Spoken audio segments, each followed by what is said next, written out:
A very warm good evening to all of you. आप सबको नमस्कार। आज 21 मई 2026 है। शाम का समय है, कोर्ट से आ चुके हैं और एक नई सीरीज़ मैं शुरू करना चाह रहा हूँ जिसका नाम है लैंड एक्विजिशन, यानी कि ज़मीन, सरकार द्वारा ज़मीन को किसानों से लेना। तो इसमें जो सवाल आते हैं हमारे पास वो ये हैं कि सर मुआवजा यानी कि कंपनसेशन क्या मिलने वाला है, क्या रिहैबिलिटेशन होगा, क्या अंग्रेज़ों के ज़माने से चला आ रहा एक्विजिशन में कुछ बदलाव हुए हैं। मेरा एक्विजिशन 2013 से थोड़ा पहले हुआ था, तो क्या मुझे लैंड एक्विजिशन एक्ट 2013 के वाले कंपनसेशन मिलेंगे जो वाकई बहुत ज़्यादा हैं। तो मेरी रिक्वेस्ट आप सबसे यही है कि इस सीरीज़ में आप बने रहें, क्योंकि जिस बुक को और जिस कमेंट्री को मैं रेफ़र कर रहा हूँ it has more than 1500 page, 1500 pages plus है। और बीच में हम केस लॉज लाएंगे, सुप्रीम कोर्ट, हाई कोर्ट के रेलिवेंट और वेरी फेमस जजमेंट्स को भी हम डिस्कस करेंगे। तो थोड़ा डिस्टर्बेंस होगी, मैं ऑफिस में हूँ। मैं ऑफिस में सभी से कहूँगा थोड़ा शांत रहें। चलिए शुरू करते हैं। मैं आज एक छोटा इंट्रोडक्शन पढ़ना चाहूँगा, इसी बुक से है। अच्छी बात है, इस बुक में वो 2 रूल्स भी हैं, उनको भी हम डिस्कस करेंगे। अगर आपको याद हो, 2013 के बाद 2014 में कुछ रूल्स आए। एक रूल जिसका social impact assessment and consent rules थे वो लैंड एक्विजिशन में। और 2015 में फिर आया compensation, rehabilitation and resettlement and development plan.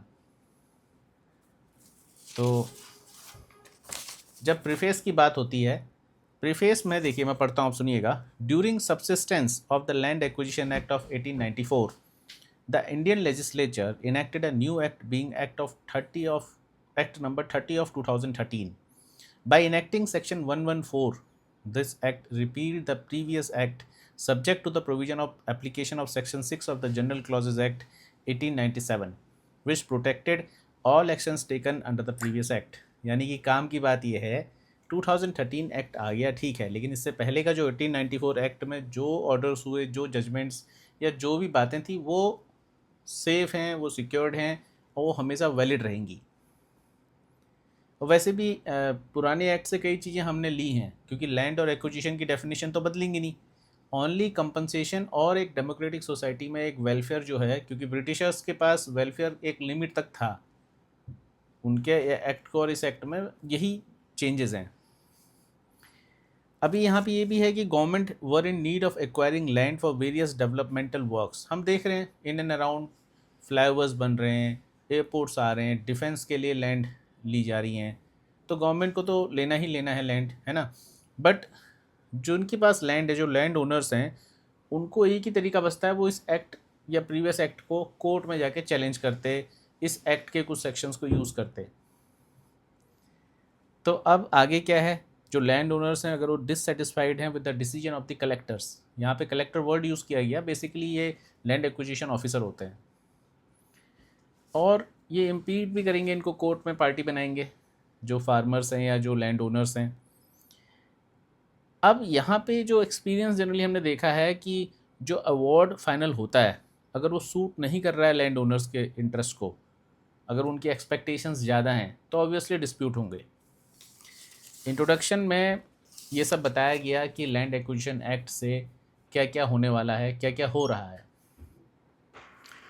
अब जो मेन चीज़ है जिसको मैं यहाँ पे डिस्कस करना चाह रहा हूँ, कि जो एक इनका कहना है कि एक गोल्डन जुरिस्टिक कॉन्सेप्ट जनरेट हुआ था 2011 में। सुप्रीम कोर्ट ने एक जजमेंट दिया, Noida entrepreneurs association versus Noida and others 2011 6 SCC 508। इसमें ये बोला गया कि power vested by the state in a public authority, जो लैंड एक्विजिशन ऑफिसर है या लैंड एक्विजिशन की जो टीम बनी है, स्टेट गवर्नमेंट ने उनको पावर तो दी है, लेकिन उस पावर में क्या है, उनको ये इंस्ट्रक्शंस हैं। क्या इंस्ट्रक्शंस हैं? कि आप हमेशा large public and social interest पे काम करें और इस पावर की एक्सरसाइज करें, स्ट्रिक्टली एडहेयर करें स्टैट्यूटरी प्रोविजंस को, और जो सिचुएशंस वहाँ पे आ रही हैं, जो फैक्ट ऑफ द केस हैं, वो भी स्टडी करें। Public authorities can not play fast and loose with the power vested in them. ऐसा नहीं होना चाहिए कि अपने मन मर्जी आप काम कर रहे हैं, है ना। A decision taken in an arbitrary manner, यानी कि जहाँ कुछ ना कुछ बायस्ड हो गया है। Contradict the principle of legitimate expectation, An authority is under a legal obligation to exercise the power reasonably and in good faith to effectuate the purpose for which power stood conferred. In good faith का मतलब है एक legitimate regions होनी चाहिए अगर आप कोई acquisition कर रहे हैं. There can not be two opinion that administration of justice in a very root of juristic system.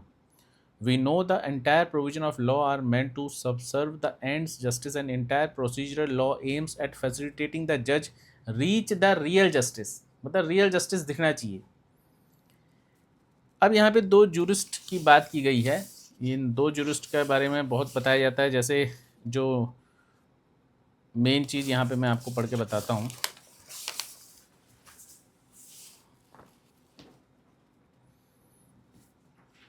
जो एक liberal democratic theory of justice है जिसमें ये बोला गया कि equals therefore be treated equally as well as by the equal law. ये तो हो गया. This can not be described. अब यहाँ पे जो मेन चीज़ है रिफ्लेक्टिव इक्विलिब्रियम कह रहा है. यानी कि ये जो फर्स्ट इंट्रोड्यूस किया था नेल्सन गुडमैन ने फैक्ट फिक्शन एंड फोरकास्ट 1955 में. और आगे चल के इसको बोला गया जस्टिस एज फेयरनेस. और एक और टर्म आया डिस्ट्रीब्यूटिव जस्टिस जिसको प्रोपाउंड किया गया ह्यूम के द्वारा. तो अब इन दो थ्योरीज़ को देखें तो हमारे जो नोबेल प्राइज़ विनर हैं प्रोफेसर अमर्त्य सेन, उनकी बात अगर समझें, उनका कहते हैं कि we get jurisprudential basis for achieving just results for doing justice to the weaker sections. मतलब जो last man of the line है वहाँ तक जस्टिस जाना चाहिए. अब इतना तो समझ में आ गया है कि लैंड एक्विजिशन एक्ट जो है दिखने समझने में छोटा सा एक्ट है लेकिन बहुत कुछ है इसके अंदर. तो हम आगे बढ़ेंगे. ये पूरा साल हमारा मुझे लगता है इसी सीरीज़ में चलेगा. जैसे जैसे आप लोगों के रिस्पांस आएंगे, आपके क्वेश्चंस आएंगे, आप मुझे व्हाट्सएप पे मैसेज भी कर सकते हैं. मैं नंबर डिस्प्ले कर दूंगा. तो हम we are going to a long journey. ये एक ऐसी लंबी रोड ट्रिप है जो बहुत लंबी चलेगी और इसमें at the end we all will be very much educated and aware. एक अवेयरनेस फैल जाएगी. सबको पता चलेगा कि लैंड एक्विजिशन आखिर आज के दिन किस स्थिति में है. हो सकता है हम विजिट्स करें अलग अलग स्टेट्स में. हम हो सकता है किसानों से मिलें, लैंड एक्विजिशन ऑफिसर्स से मिलें, कलेक्टर्स ऑफिस भी जाएं. तो सब कुछ इस यूट्यूब चैनल के इसमें सिक्वेंशियल उसमें आता रहेगा.